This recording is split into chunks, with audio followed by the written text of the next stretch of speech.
am Noriko Poolful, and this is Uncut News.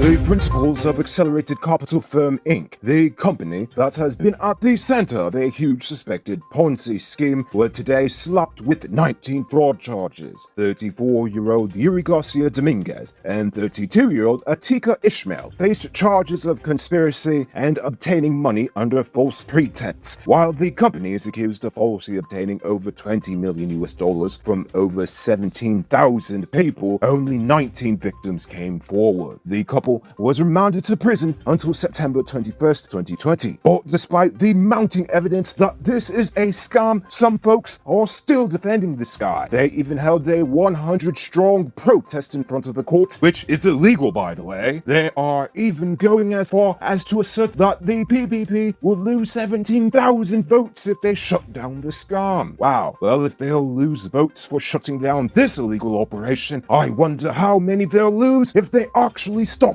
the drug trade. Exxon's president of local operations, Alistair Rutledge, said they are here for the long haul, but when it comes to the Payara oil field, the company was willing to look at other options if the agreement is not favorable to it. But instead of taking his statement as a fact about multinational corporate investing, half the media in the nation took it to mean that Exxon basically called Guyana a side chick and it's about to take its sweet, ultra-deep drilling to its woman at home. Hours later, they apologized, saying that it is still committed to the nation, they just have bills to pay, and the pandemic has affected their bottom line. I'm sorry, but I'm on Exxon's side for this one. Let's negotiate later. Payara was planned for a different time with different expectations. Moving on, Harman says that the APNU AFC will be filing its elections petition in the High Court this Monday, the 31st of August, the actual deadline for filing one. And in the same breath,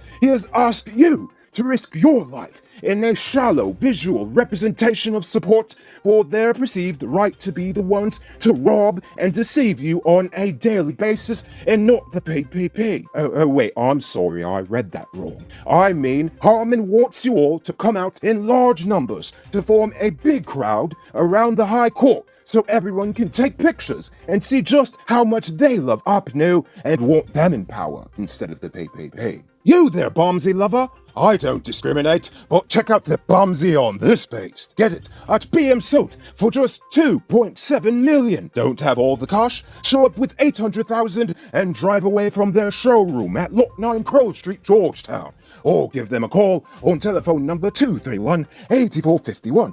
BM Soot Auto Sales. It's your turn to draw. GCOM IT staff employee Enrique Liven has been arrested as the electoral fraud investigation widens. Liven was previously questioned by police on the evening of March 4th when the tabulation of votes in the Ashman building was obstructed. If you remember, he was the one who tried to slip out the room with the laptop and flash drive the day before Mingo made his infamous spreadsheet declaration. Of course, it wouldn't be a week in Guyana without a Ganja Bust in Berbice. On Wednesday, police arrested 3 men from Port Morant after they were found with 55 grams of the green stuff and a set of stolen items, including a HP laptop, 1 black cell phone, a flash drive, and other electrical appliances. Speaking of petty thieves, Parliament is expected to reconvene on Tuesday at 10 a.m. The PPPC will hold 33 seats, the APNU AFC 31, and the Baby Coalition 1 seat. High on the agenda is the setting of a new budget.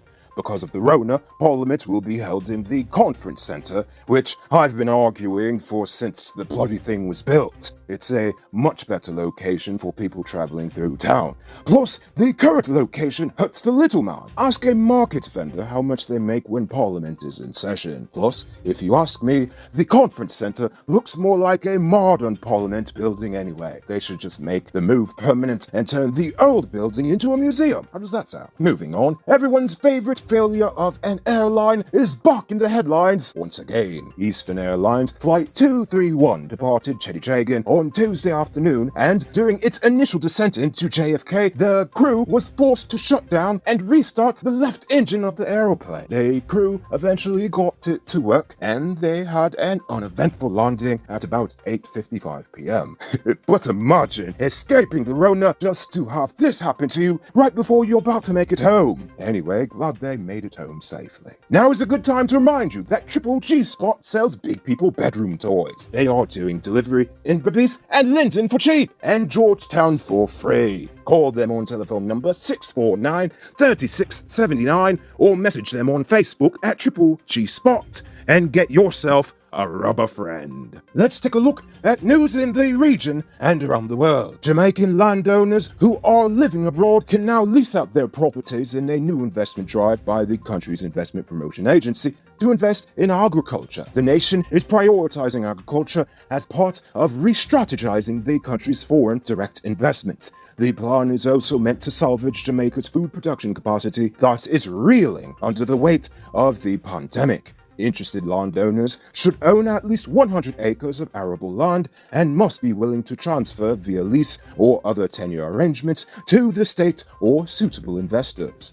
The investment drive will see the use of leased lands for investment projects for agro-parks and greenhouses. Maybe we should consider such a move. This week, Chile kicked off the campaign for the constitutional referendum on October 25th. The parties involved are trying to convince Chileans to vote for or against repealing the current constitution, which was written during Augusto Pinochet's military dictatorship, which spanned from 1973 to 1990. Chileans have been protesting for the vote to occur since October of last year. The race to buy TikTok took another turn on Thursday when Walmart said it was teaming up with Microsoft on a potential bid for the popular Chinese-owned video app. It is unclear which companies will ultimately secure a deal, though TikTok will likely make a decision in the coming days. If cemented, it is assumed the deal may come to around $35 billion. Walmart is going into social media, and it may sound weird, but remember, in 2018, Walmart made its own streaming service named Vudu. Many assume that this recent move is a means of competing with rival retail giant Amazon.com. On the topic of business, don't ignore this business opportunity. Become a digital top-up vendor with Cellular Plus and earn some extra cash. The commission rate is not large, but decent since this is not a Ponzi scheme, if you know what I mean. Call them on telephone number 685-3109 and find out about their special offer. And now for our weird news story of the day. In another reminder of just how surreal 2020 has been, first Kanye West said that he was running for president. Now, he is being accused of taking advantage of a small, reportedly black-owned tech company to advance his Yeezy brand and launch his popular Sunday service. My Channel Incorporated says it's a company that specializes in video and e-commerce technology. They claim to have linked up with Kanye in spring of 2018 to help him improve the online revenues for his Yeezy brand. My Channel then claims to have dropped everything and dedicated all the energies of the company to Kanye, including moving the operations cross-country because Yeezy wanted them to be closer. They reportedly worked 80-hour weeks for 6 months, spending over $7 million of their own funds into the project. But after promise after promise and no money from Yeezy, they asked him for it, and that's when he supposedly got offended, accused them of offending him, and then ran off without paying. But not before allegedly jocking its technology for his newly launched Sunday service. My Channel says the whole partnership was just a scam for Ye to steal confidential technology to make millions on Sunday service. So now they're suing him for more than $20 million in damages. Moving on to our Uncut News viewers poll question of the day. Every day we pose a question about current events in Guyana, the region, the diaspora, and how you feel it relates to us. So you give your responses in the comments, and we'll read the best ones in the following episode. Yesterday's question was, what recent development in the nation concerns you the most? Lloyd Bartholomew says, what concerns me the most is, how can a party that has committed several election fraud to be allowed to head a government? I blame you all for that answer. Moving on, tonight I leave you with this question. I like the idea of having Parliament at the conference centre. Do you? Think about that question and tell us in the comments below. If your response is good, we'll feature it in Friday's episode. Anyway, that's all the time we have for tonight. Check us out tomorrow for another. Until then, I'm Noriko Bullford saying good night, folks. Hey Uncut News viewers, thanks for watching. You can subscribe by clicking on this button over here, or click over there for more news. You can also drop a comment to let me know if you've made it to the end of the video. Goodbye for now!